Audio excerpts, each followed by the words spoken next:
lagi di program Paten, Pemuda Kreatif dan Keren bersama saya Lia Atmajaya. Seneng banget nih ketemu dengan pateners sekalian nih. Karena ini khusus banget untuk pateners yang ingin memulai usaha tapi mungkin masih bingung produk apa kira-kira yang harus dijual. Nah, di Paten itu spesial kita akan membahas UMKM yang keren, kreatif dan pastinya bisa menginspirasi pateners sekalian. Gitu ya. Nah, hari ini spesial banget kita akan pergi ke kota Pandeglang, Banten.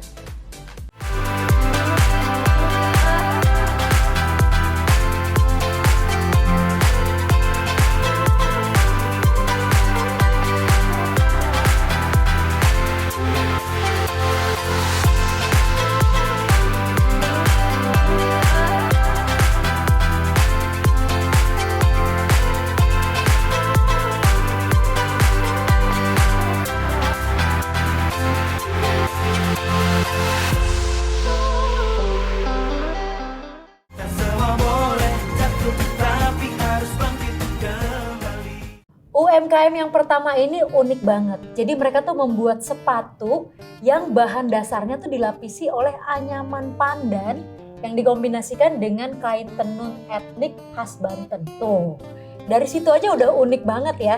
Tapi yang lebih unik lagi, ini sepatunya tuh dibuat secara homemade dan yang pasti nyaman untuk digunakan. Kayak apa coba? Kita lihat yuk.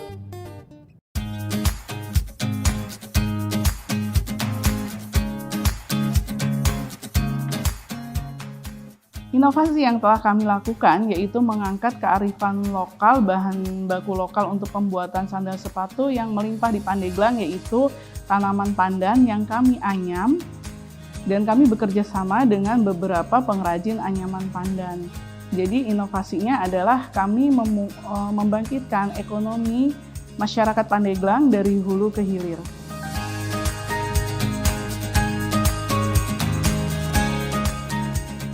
Jadi produk anyaman pandan itu kami bentuk menjadi sepatu yang mempunyai nilai keunikan tersendiri dan mempunyai ciri khas. Jadi keistimewaannya adalah dari desain sampai perakitan assemblinya kami ciptakan sendiri.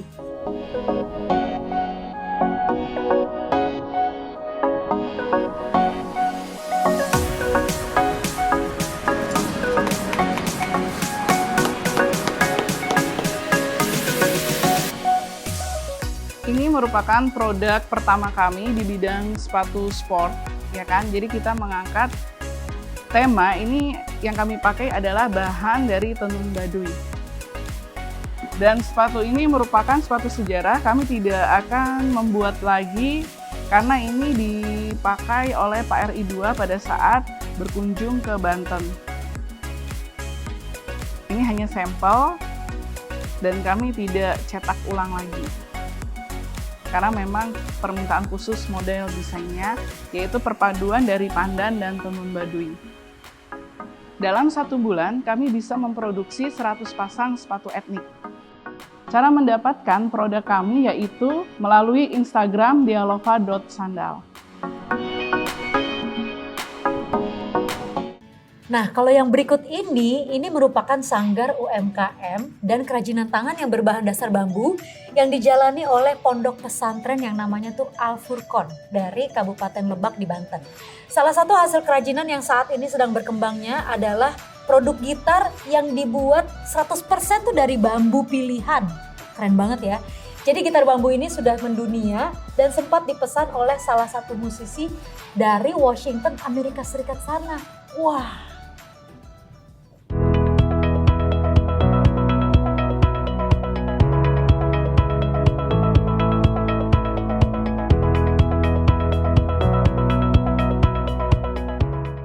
Produk-produk kerajinan bambu yang ada di Pondok Pesantren Al Furqon itu sangat bervariasi. Ada gelas bambu, tasbih bambu, dan ada gitar akustik bambu. Dan keunikan dari gitar akustik bambu ini, yaitu diantaranya adalah suaranya sangat nyaring dan tidak berjamur. Beda dengan artinya bambu-bambu yang lainnya. Kemudian kualitas dari suaranya juga beda dengan gitar akustik dari kayu. Anak-anak santri perempuan saya tugaskan untuk membuat anyaman bambu, yaitu berupa sendal bambu dan tumbler koper bambu dari anyaman. Dan untuk tumbler koper bambu ini dalam satu hari anak-anak santri satu orang itu bisa memproduksi 5 buah tumbler bambu, dan untuk sandalnya itu bisa mencapai 4 sandal bambu. Dan untuk santri laki-laki saya plot untuk membentuk di tasbih bambu, dan yang santri yang lainnya untuk di pengamplasan dan finishing. Dan alhamdulillah gitar akustik bambu ini sudah merambah ke mancanegara. Tahun kemarin alhamdulillah sudah sampai ke Washington, itu dipesan sama seorang musisi dari daerah sana.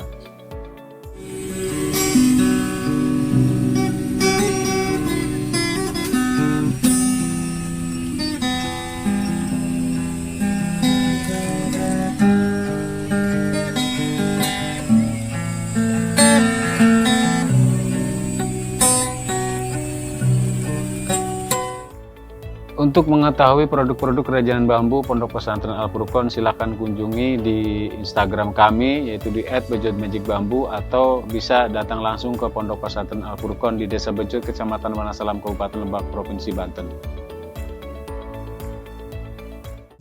Nah, kalau yang ini nih, ini merupakan aplikasi Mitra Plaza Banten yang bergerak dalam bidang agrobisnis dengan 3 core business. Ada farm development, ada rice milling plant, dan juga ada yang namanya agro hub and logistik, yang tentunya bisa membangun ekosistem bisnis dalam usaha secara digital.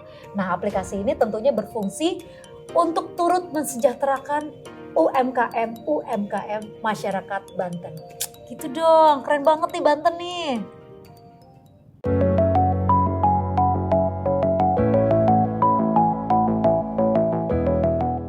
PT ABM itu sendiri itu kan salah satu badan usaha milik daerah ya. Jadi lahir melalui Perda 11 tahun 2019.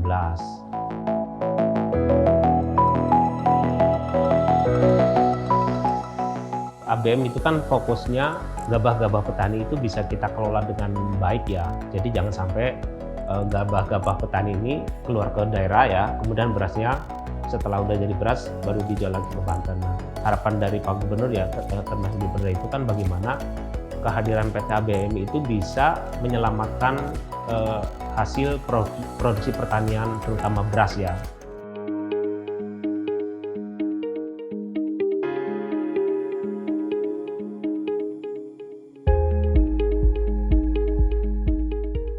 Jadi kalau fokus bisnis kita itu ada 3 ya Mbak ya. Jadi ada ABM Mart, ada ABM Food, dan ABM Farm ya.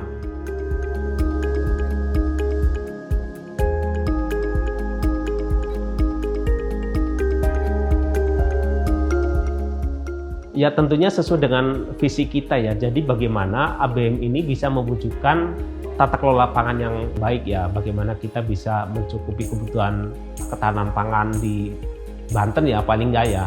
Dan kedepannya ya mungkin secara nasional itu ya.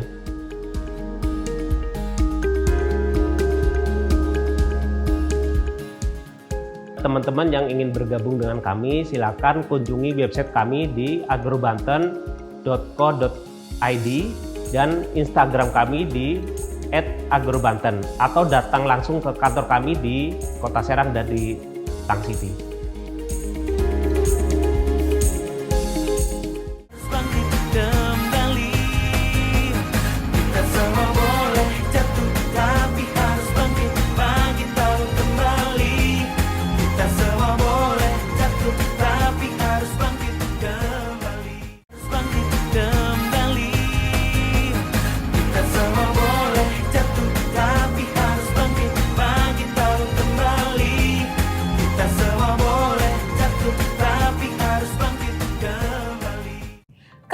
Di Paten, pemuda kreatif dan keren. Kita langsung bahas aja yuk UMKM yang berikutnya. Jadi ini merupakan UMKM yang memproduksi cemilan sehat, yaitu keripik sukun premium. Jadi terbuat dari buah sukun pilihan yang diproduksi secara homemade. Wah, semua yang homemade aku suka. Dan yang pasti cemilan ini gluten free. Jadi cocok banget nih buat kamu yang lagi diet. Jadi dapat cemilan yang sehat, tapi rasanya tetap gurih dan juga renyah. Aduh, jadi penasaran ya, kayak apa rasanya?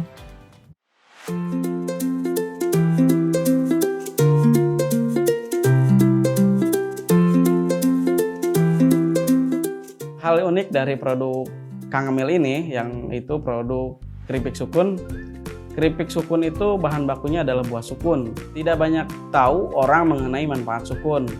Silahkan saja dibaca-baca, seperti yang dilansir dalam media-media online, sukun banyak sekali mengandung manfaat kesehatan. Dan bagi kaum hawa, ini adalah kabar baik bahwa sukun ini sangat pro sekali bagi kaum hawa yang sedang program diet. Ini adalah bahan baku dari keripik sukun yang diproduksi oleh Kang Emil. Sukun ini dipetik dari pohon saya sendiri, dan sukunnya sukun yang sangat sudah tua, juga premium ya. Dari mulai pertama itu prosesnya adalah pengkupasan. Setelah nanti selesai dikupas, akan dipotong-potong. Setelah selesai dipotong, sukun ini akan dibersihkan dengan air agar getahnya ini terpisah gitu ya dengan buahnya. Selanjutnya setelah itu sukun akan diiris untuk dibentuk menjadi sebagaimana keripik ditipiskan. Ya, ini adalah proses penggorengan yang tadi sebelumnya diiris, dan penggorengan ini sekitar membutuhkan waktu 10 menit. Kemudian akan diangkat setelah berubah warna keemasan. Bagi teman-teman yang mau order atau mau lihat-lihat produk Kang Emil ini, boleh cek Instagram Kang Emil, yaitu @kangemil_id, dan marketplace yang lainnya juga boleh dicek sama @kangemil_id. Ini nih namanya K Woodwork. Jadi mereka itu merupakan UMKM yang memproduksi jam tangan kayu sebagai produk utama. Jadi usahanya tuh sebetulnya dibentuk berawal dari hobi, dari kegiatan kreatif dan juga kekaguman terhadap keindahan, corak dan kekuatan dari kayu tropikal Indonesia. Kayaknya yang namanya usaha yang dimulai dari hobi itu semuanya pasti dari hati gitu ya. Dan yang pasti jadi 100% kecintaan gitu kan. Makanya pasti untuk membuat sebuah produk yang dimulai dari itu pasti akan keren banget. Kayak apa coba? K Woodwork. Langsung aja kita lihat.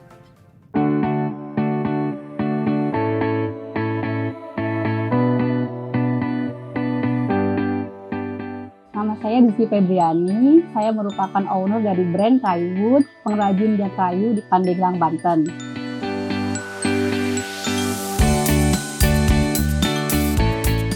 Inspirasinya itu berasal dari jam kayu yang menjadi tren waktu itu tahun 2012-2013 ya di luar negeri. Saya berpikir bahwa di Indonesia ini kan kayu-kayu Indonesia memiliki kualitas yang sangat baik seperti kayu jati, kayu sonokeling, mahoni dan lain sebagainya. Kemudian kami berpikir mencoba untuk mengaplikasikan jam kayu itu dengan kayu-kayu di Indonesia ini gitu.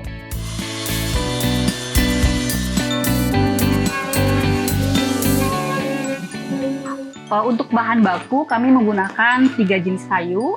Ini ada kayu jati, kemudian kayu sonokeling, dan juga kayu maple.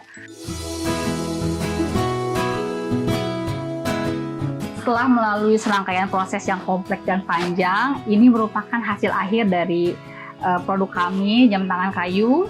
Dalam 1 minggu kami bisa memproduksi sekitar 25 pieces untuk jam tangan yang full kayu ini. Jadi 1 bulan rata-rata 100 pieces. Jadi selain jam tangan full kayu, kita juga memproduksi jam tangan yang mengandung kearifan lokal seperti tenun baduy, ekoprint, kulit, batik, dan juga seperti ini ada jam tangan yang prototipe pertama kami menggunakan lukis tangan bekerja sama dengan artisan lokal. Untuk bisa lihat produk dan koleksi dari Kaywood, teman-teman bisa kepoin di Instagram kita dengan akun Kaywoodwork. Nah, kalau yang berikut ini namanya adalah Cikadu Edutourism Center. Jadi mereka itu merupakan wadah untuk pengembangan objek wisata edukasi yang dikelola oleh kelompok penggerak pariwisata dan juga didukung oleh Tanjung Lesung dengan memberdayakan 50 pengrajin lokal desa. Tuh, nggak tanggung-tanggung 50 loh ya. Padahal awalnya kegiatan dari Cikadu Edutourism Center ini adalah berupaya untuk memasarkan target-target paket wisata edukasi kepada wisatawan yang tentunya terbagi dalam 3 basis kategori. Ada apa aja kategorinya? Jadi ada edukasi alam, ada edukasi kerajinan, dan pastinya nih edukasi seni budaya.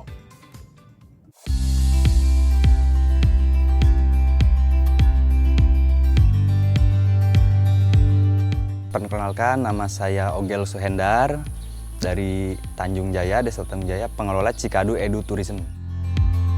Di Cikadu Edu Tourism ini kita menyiapkan paket wisata edukasi tentunya. Selain wisata kunjungan ke pulau atau snorkeling, transplantasi terumbu karang, kita juga menyiapkan untuk segmentasi pelajar itu kunjungan ke pengrajin-pengrajin di desa kami, di Desa Tanjung Jaya, untuk ikut serta menyaksikan dan belajar mengetahui budaya dan kerajinan yang ada di desa kami. Selanjutnya kita akan melihat proses dari pembuatan kerajinan dari pohon kelapa, salah satu bestsellernya TDM Works. Selain dari limbah sabut kelapa, TDM Works juga memproduksi masih dari bagian kelapa, yaitu batok kelapa, dibuat jadi perabot. Ini adalah teko. Selain teko, TDM Works juga memproduksi ada gelas dari batok kelapa, ada tempat sabun, ada mangkok, dan juga sendok dan centong sayur dari pohon kelapanya itu sendiri. Ini merupakan kegiatan dari ibu-ibu Sanggar Saung Merangawi di Kampung Epuh, Desa Tanjung Jaya. Proses pertama dari pembuatan tas anyaman bambu. Tahap pertama adalah pengaraian atau pembuatan lapisan tipis dari bambu. Dan ini biasanya dilakukan sama bapak-bapak dan udah telaten di bidangnya. Setelah proses pengaraian ini, lanjut ke proses kedua, yaitu penghalusan arai itu sendiri sebelum nantinya jadi anyaman.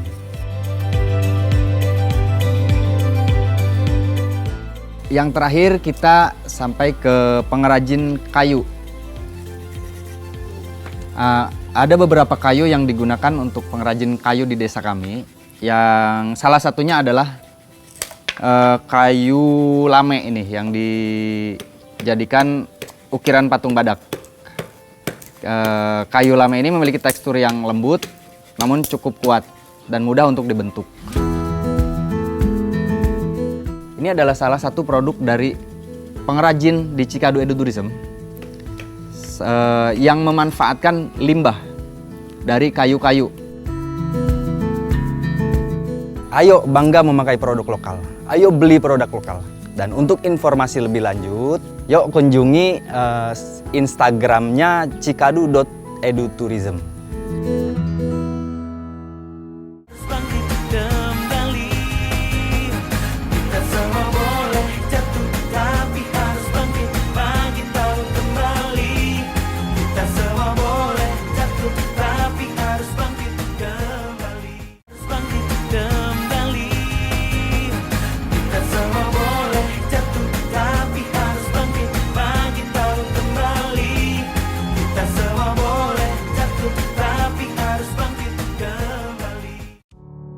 Nah, di segmen yang ini Pak Teners, aku akan ngobrol-ngobrol dengan seorang narasumber. Kalau ini nih kayaknya ilmunya banyak banget nih. Jadi Mbak Irna ini adalah seorang praktisi digital marketing / pengajar / pelaku UMKM. Wah, title-nya banyak banget nih ya. Pelaku UMKM dulu sih Kak. Oh, ini aku suka nih, berarti asam dan garam udah rasa semua nih ya. Iya, udah rasain, pahitnya juga ada. Pahitnya juga banyak ya. Yeah. Nah, berarti naik turun udah biasa gitu ya. Sekarang pertanyaannya simple. Aku sih cuma nanya dikit doang, mungkin jawabannya banyak nanti ya. Kasih tips dong untuk para pateners nih. Jadi kalau dalam dunia sekarang ini kita tahu bahwa digital itu is a must. Kalau dari Mbak Irna sendiri, kasih dong tipsnya dari awal sampai akhir, apa sih yang harus kita lakukan sebagai pelaku UMKM? Siap kali ya. Asik. Ini khusus untuk pateners ya. Yes. Tips dari aku sih teman-teman semua, ya pertama tentukan produknya dulu nih apa gitu kan. Kadang UMKM itu suka punya banyak produk, dia bingung milih yang mana nih yang mau dinaikkan. Oke, catat ya, Pateners yang pertama tentukan produk. Tentukan produk. Nanti kalau udah kelihatan produknya nih yang kedua Kak, lakukan riset. Jadi kata kunci di riset. Lalu yang kedua, kita riset wilayah target market. Kemana sih produk kita di pasar, kemana produk kita harus dilayangkan, dan siapa yang butuh. Banyak waktu yang harus kita keluarkan dong untuk meriset ini gitu. Bisa kok Kak, sambil produksi, bisa sambil ngeriset dengan handphone aja. Jadi teman-teman UMKM itu bisa langsung buka yang namanya Google Trend. Itu salah satu media riset yang sederhana banget, tapi hasilnya maksimal. Di dalam Google Trend itu tinggal diketik tuh produknya apa nih yang mau dinaikkan, mau dirisetkan, atau dicari tahu kebutuhannya berapa persen sih, terus orang mana sih yang dibutuh gitu Kak. Jadi semuanya udah bisa lewat itu aja ya, dan kita bisa lakukan sendiri. Ya sendiri banget, gak usah pusing-pusing harus ada tim dulu. Itu soalnya kan kita kadang-kadang kalau ngomongin soal riset, aduh berarti harus sewa orang lagi, harus ini bayar lagi gitu. Enggak ya? Bisa nekan cost dari situ. Nah, itu dia, ya kan? Kuncinya tuh itu, karena kita kan sebagai pelaku UMKM kita mau mendapatkan laba atau untung gitu. Kalau kita harus mengeluarkan biaya banyak juga kita, nah terus untungnya dari mana nih gitu kan? Nah, setelah itu apa lagi yang harus kita lakukan? Habis produk, lakukan riset. Nah, satu lagi terakhir, tentukan platformnya. Nah, dari sekian banyak digital marketing yang ada, sosial media, website berbayar dan gratisan, ada e-commerce juga. Pilih dulu nih, di awal mulanya mau fokus di mana. Jangan semuanya langsung pengen dioptimasi atau dilakukan, dipakai. Nah, kalau dari platform menurut Mbak Irna sendiri, yang paling gampang efeknya ke orang-orang itu yang mana? Untuk UMKM sendiri itu Facebook sebenarnya Kak. Facebook. Yes. Walaupun misalnya UMKM-nya milenial baru atau anak-anak yang baru sekarang nih, Facebook itu bagi UMKM masih pasarnya banget dan mudah banget diaplikasikan. Kalau misalnya aku jelasin mungkin nggak cukup ya waktunya ya. Aku mungkin kasih bocoran nih, di Facebook itu ada marketplace Facebook. Itu gratis, terus ada halaman atau page itu bisa banget dimaksimalkan dan itu bisa langsung dimainkan di Google-nya nanti. Gak mesti bayar iklan. Itu dia. Berarti tadi pertama tentukan produk, terus lakukan riset, dan yang ketiga pilih platform yang tepat ya. Oke, jadi 3 itu aja. Nah sekarang nih kalau misalnya masih ada pelaku UMKM yang pengen belajar lebih banyak lagi tentang digital marketing, bisa hubungin Mbak Irna di mana? Boleh banget, nanti hubungin aku di Instagram aku aja, @pembicara.digitalmarketing, atau langsung hubungin WA aku, boleh ya? Boleh sih, kalau aku cuman siap-siap aja ya, nanti banyak nih yang langsung WhatsApp nih. Ya 0813-277-0591. Nah itu, kalau nggak hafal nomor WA-nya tadi di Instagram aja ya. @pembicara @pembicara.digitalmarketing. Nah itu kata lebih mudah kok. Mudah banget. Nah terakhir nih, sebagai pelaku UMKM kan kita tentunya dapat banyak banget yang namanya tantangan, ya kan? Dan mungkin tantangan-tantangan itu yang bikin kita jatuh bangun lah istilahnya. Apalagi ada yang bilang juga tahun depan itu akan ada resesi global. Kalau dari Mbak Irna sendiri, sebagai seorang pelaku UMKM juga, tapi juga praktisi digital marketing, apa sih yang bisa disampaikan ke Pateners sekalian supaya pada siap menghadapi tantangan dan tidak gampang menyerah? Coba silahkan diberikan. Yang pasti itu gak mesti kita takut Kak. Kalau resesi global itu pasti kita hadapi ya. Kemarin udah pemanasan loh saat pandemi. Nah jadi kita harus mempersiapkan investasi leher ke atas. Ilmunya ditambah, keahliannya ditambah gitu. Jangan mau stuck di satu keahlian aja. Terus kedua, teman-teman UMKM harus bisa mau gak egois untuk nyoba pasarin produk teman-teman UMKM yang lain. Kenapa? Karena memang kalau misalnya produk yang teman UMKM yang lain itu lagi naik daun, ya udah kita bantu jualin aja. Nanti kan bisa bagi profit. Dan yang ketiga, yang pasti gak boleh menyerah untuk tetap konsisten posting untuk main digital marketing gitu. Tuh, jadi itu ya. Itu aku suka banget tadi tips yang kedua. Kalau mau sukses jangan sukses sendirian. Ajak yang lain supaya efeknya juga lebih besar gitu ya. Baiklah kalau begitu. Terima kasih banyak Mbak Irna Sama-sama, sudah hadir di Paten. Ini bikin kita jadi tambah ilmu banyak banget nih tentang digital marketing. Dan yang pasti Pak Teners tadi sudah catat semua dong ya tips dan triknya ya. Tapi kalau misalnya masih ada yang kurang, silakan hubungi Mbak Irna. Terima kasih Mbak Irna. Sama-sama kalian.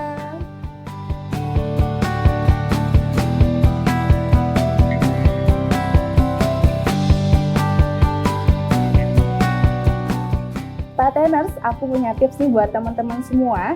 Gimana sih supaya kita siap menghadapi resesi global nanti? Satu, teman-teman nggak perlu khawatir untuk bermain digital, karena digital marketing itu nggak mesti berbayar. Teman-teman bisa caranya dengan cara organik. Nah, kedua, teman-teman kurangi yuk pengeluaran-pengeluaran yang tidak penting dan utamakan keahlian baru yang harus teman-teman gali. Karena untuk resesi global nanti, teman-teman itu bisa lebih siap lagi dan lebih bisa untuk berbagi, tidak hanya untuk sendiri tapi juga untuk orang lain. UMKM bisa, UMKM naik kelas. Kembali, kita semua boleh jatuh tapi harus bangkit, bangkit tahu kembali. Kita semua boleh jatuh tapi harus bangkit kembali, harus bangkit kembali. Kita semua boleh jatuh tapi harus bangkit, bangkit tahu kembali. Kita semua boleh jatuh tapi harus bangkit kembali. Pak Teners, kita semua tahu ya bahwa Indonesia itu banyak banget orang-orang kreatifnya. Kita harus bangga nih karena kita punya banyak sekali produk-produk keren yang dihasilkan dan tentunya bisa menginspirasi Pak Teners untuk buka usaha. Nah, yang ini ada inovasi dari UMKM Butimo. Jadi mereka itu mengkolaborasikan antara budaya dan juga teknologi pada proses membatik. Keren banget kan? Jadi dalam pembuatannya itu diawali dengan desain digital batiknya, terus dilanjutkan dengan pembatikan menggunakan mesin batik, dan diakhiri dengan finishing manual. Kolaborasi budaya dan teknologi ini keren banget karena ini membuat proses pengerjaan menjadi lebih singkat dengan hasil yang tentunya tetap memukau. Teknologi yang kita gunakan itu tetap menggunakan pakem batik, yaitu tetap menggunakan malam panas. Dari awal proses sampai akhir proses kami pertahankan. Nah, kami coba membuat satu mesin, yaitu mesin batik tulis, yang mesin itu bisa membantu proses pembatikan, terutama di awal-awal proses. Desainnya tidak lagi dengan dijiplak di kain, tapi bisa menggunakan satu software gambar. Mesin ini selain mempercepat waktu produksi, mengurangi cost, juga mengurangi penggunaan malam. Nah, kami sedang menyiapkan aplikasi batik sehingga nanti customer itu bisa mendesain sendiri batiknya lewat aplikasi itu.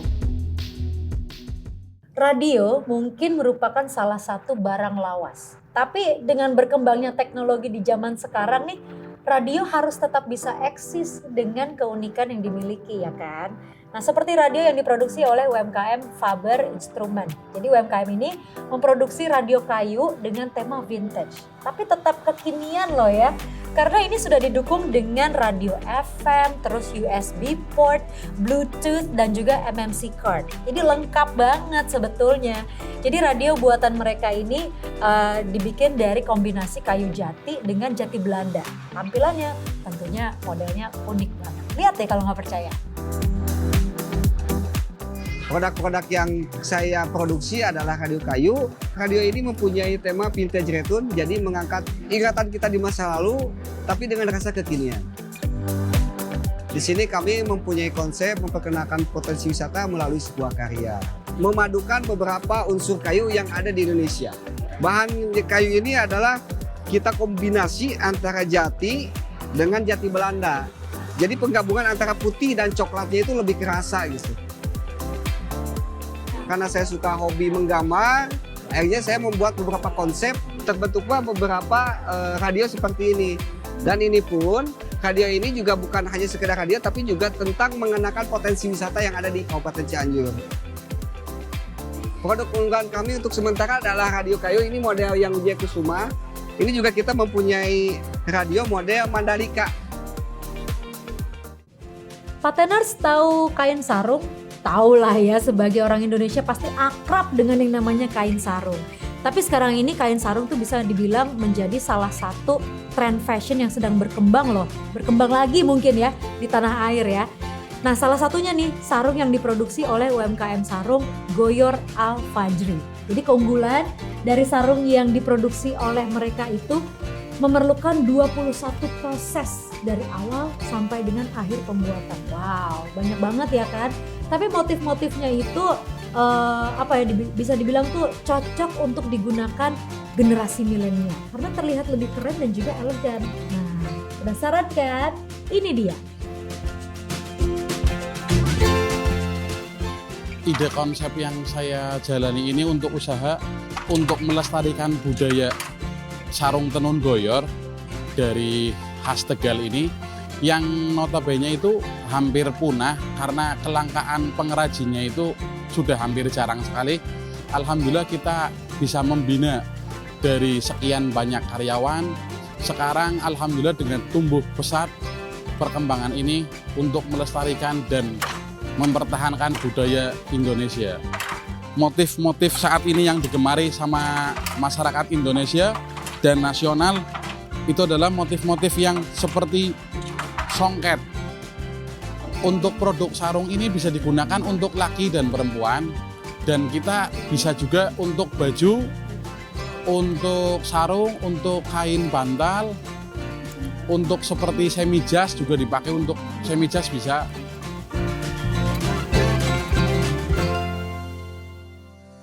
Berikutnya nih ada UMKM Wastraloka yang sangat concern pada batik. Kita kayaknya kalau mendengar kata batik pasti yang kebayang tuh kain.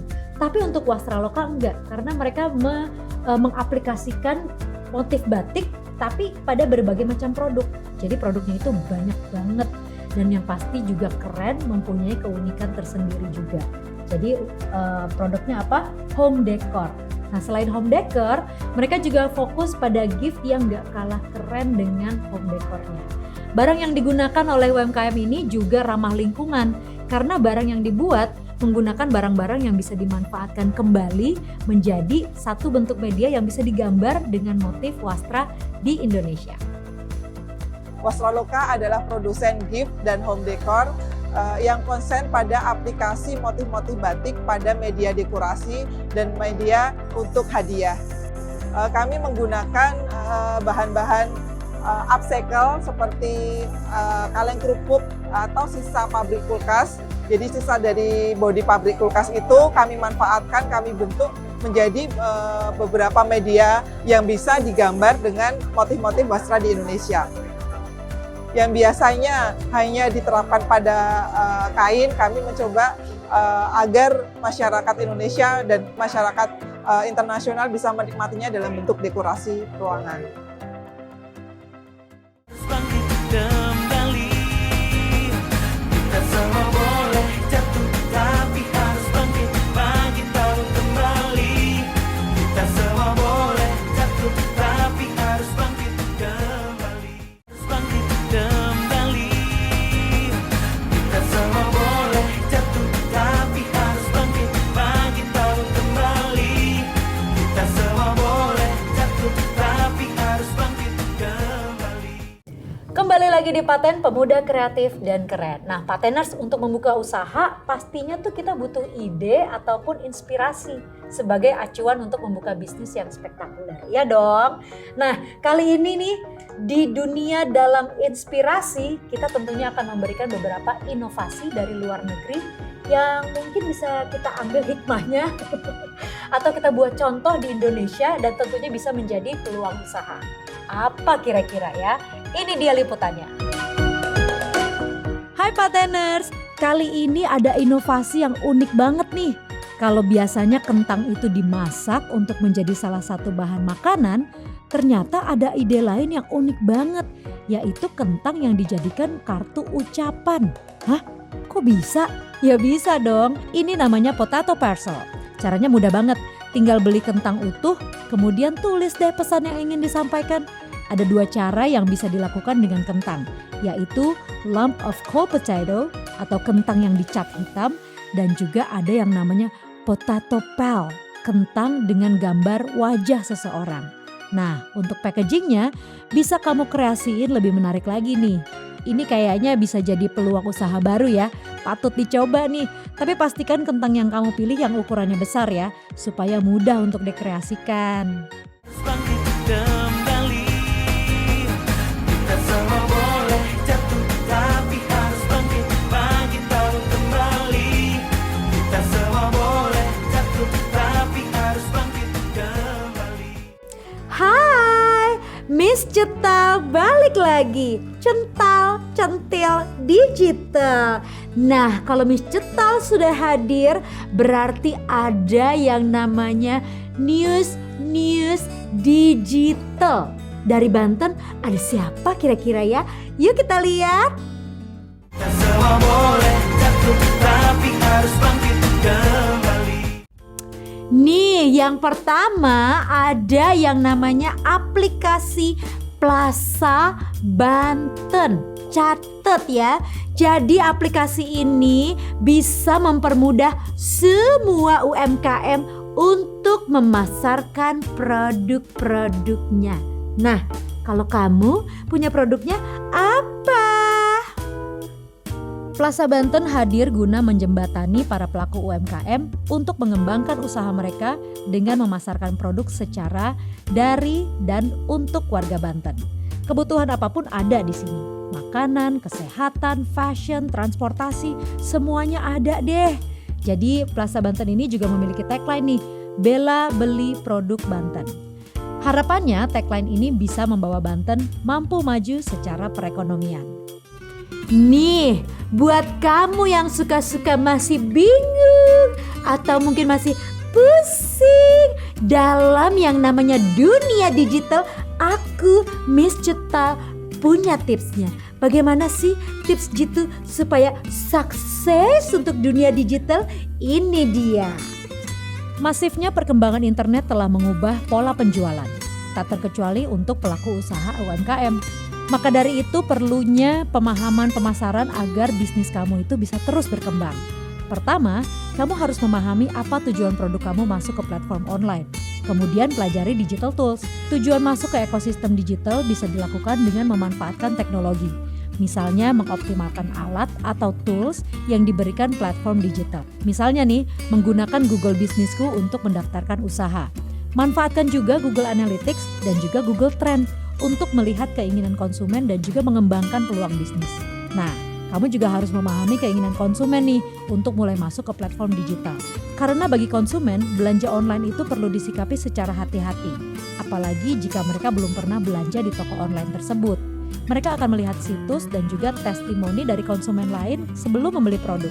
Maka dari itu, kamu sebagai pelaku usaha bisa menyalakan fitur obrolan atau chat supaya pelanggan bisa menjangkau kamu karena fitur obrolan ini bisa membuka peluang menghasilkan penjualan. Oke? Ini namanya Smile ya. Di Banten ada yang namanya Smile Food, tapi sekarang ini omsetnya sudah ratusan juta rupiah. Nah, penasaran kan? Pengen tahu kan? Pengen ikutan kan? Ya udah, nonton aja. Berawal dari hobi mengkonsumsi mango sticky rice di Bangkok, owner dari UMKM Smile Food mencoba peruntungan dengan membuat makanan serupa untuk dijual di Indonesia. Tentunya yang sudah dikreasikan sesuai lidah orang Indonesia ya Pateners. Dan ternyata usahanya ini membuahkan hasil yang menguntungkan. Bermodalkan puluhan ribu followers Instagram miliknya untuk promosi, ia bisa menjual 200 paket mango sticky rice per hari. Nah ini nih Pateners, memanfaatkan peluang dengan bisnis online. Pokoknya cuan deh. Udah ya, kita dari Banten sudah selesai nih di Geniusnya. Tapi kamu harus ketemu lagi sama aku, Miss Cetal minggu depan. Cental, centil, digital. Bangkit kembali, kita semua boleh jatuh tapi harus bangkit pagi tahu kembali. Kita semua boleh jatuh tapi harus bangkit kembali. Bangkit kembali, kita semua boleh jatuh tapi harus bangkit pagi tahu kembali. Kita semua boleh jatuh tapi harus bangkit kembali. Sekarang saatnya Paten Surprise. Jadi kali ini kita akan mengarah ke industri-industri rumahan yang sedang membutuhkan ide-ide segar untuk memasarkan produknya. Langsung saja kita lihat liputannya. Halo Pateners di seluruh Indonesia, apa kabar Anda semua? Semoga kita semua dalam kondisi sehat dan senang, tetap bersemangat dan tetap berinovasi untuk maju terus, pantang mundur. Kembali bersama saya, host 3 Jaman, Leonardo DiCario dalam Paten Surprise. Seperti biasanya, kita akan mencari satu UMKM yang akan beruntung mendapatkan surprise dari Paten. Siapakah dia? Saksikan.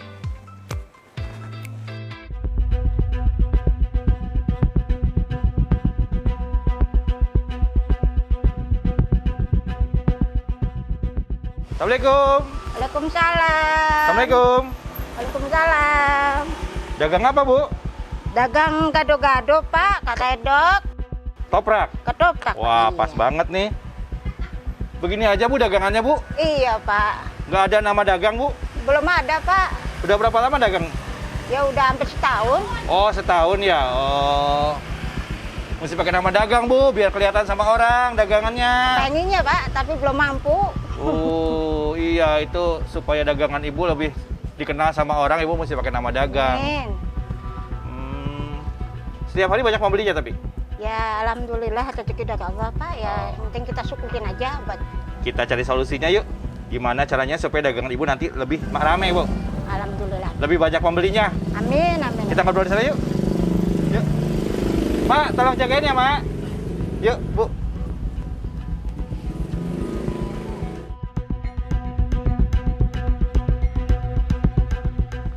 Ibu sini, Bu. Nah, Bu. Ibu itu kalau dagang mesti punya nama dagang, Bu. Jadi nama dagangannya harus ada. Gado-gado apa gitu. Supaya orang kenal sama dagangan Ibu. Tahu, dan setelah kalau ada Ibu punya nama dagang, Ibu mesti daftarkan ke HAKI, hak kekayaan intelektual, supaya dagangan Ibu terdaftar. Terus dagangan Ibu itu mesti higienis, bersih, nggak jorok. Saya usahain kebersihan tetap saya jaga, Pak. Iya. Itu utama. Terus kalau Ibu mau punya branding tuh paling nggak Ibu cicil. Dari keuntungan Ibu sedikit demi sedikit bisa buat nama dagang. Ditempel di tempat dagangan Ibu supaya kelihatannya keren gitu. Lebih bonafit, lebih profesional. Gitu. Terus mesti berinovasi. Misalnya dagangan Ibu selain ada gado-gado, ketoprak, sama kredok, pakai nasi misalnya. Nasi lontong. Iya, ada lauknya. Lauknya nasi, kalau gado-gado enaknya pakai apa, Pak? Ikan asin.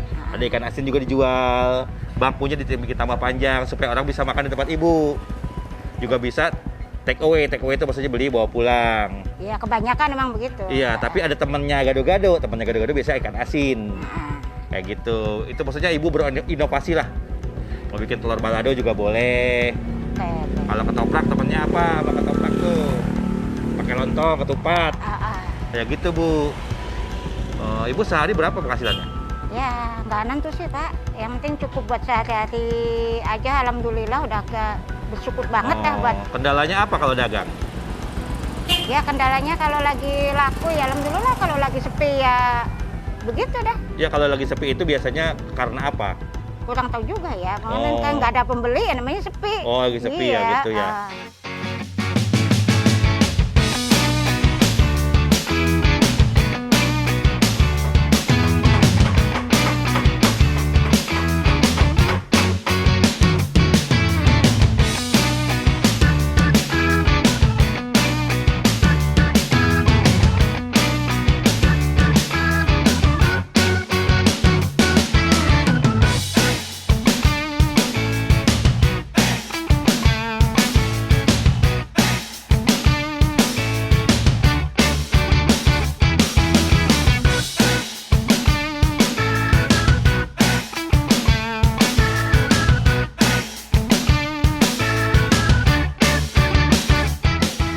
Bu, saya ingatkan sekali lagi, nanti kalau Ibu udah punya nama dagang atau branding, Ibu daftarkan ke HAKI ya, Iya, Pak. hak kekayaan intelektual, Iya, Pak. supaya tempat dagang Ibu terdaftar. Iya, Pak. Ya, kayak gitu.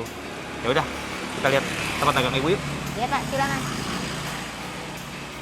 Nah, alhamdulillahirobbilalamin. Ya Allah, terima kasih banyak ya Allah, Gusti.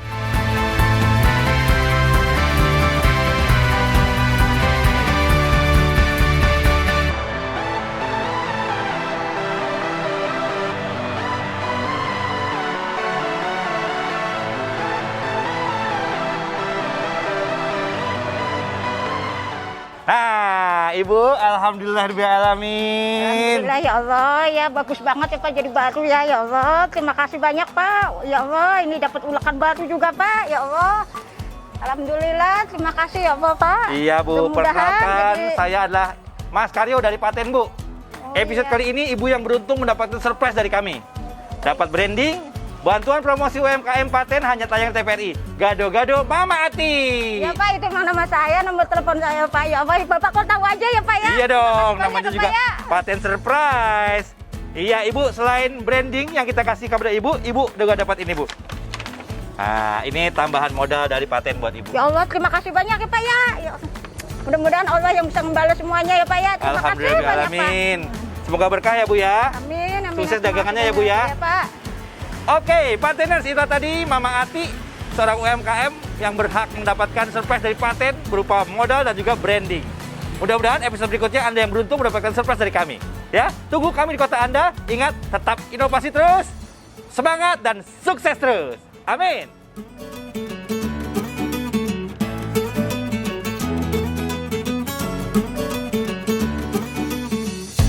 Terima kasih Paten TVRI atas branding dan modalnya. Semoga Paten TVRI semakin sukses selalu. Semua boleh jatuh, tapi harus bangkit kembali. Pateners, nggak berasa nih kita sudah berada di penghujung acara. Terima kasih loh ya untuk para UMKM yang tadi juga sudah menginspirasi banyak sekali pelaku UMKM lainnya. Dan yang pasti terima kasih banyak juga untuk narasumber yang tadi sudah datang untuk memberikan solusi kepada kita semua. Kita berjumpa lagi di Paten minggu depan di jam yang sama di TVRI, dan yang pasti banyak banget lagi nih nanti UMKM yang akan menginspirasi. Saya Liat Majaya pamit, sampai ketemu minggu depan ya. Dadah! Semua boleh jatuh, tapi kita harus bangkit. Jatuh bangun, jatuh bangun.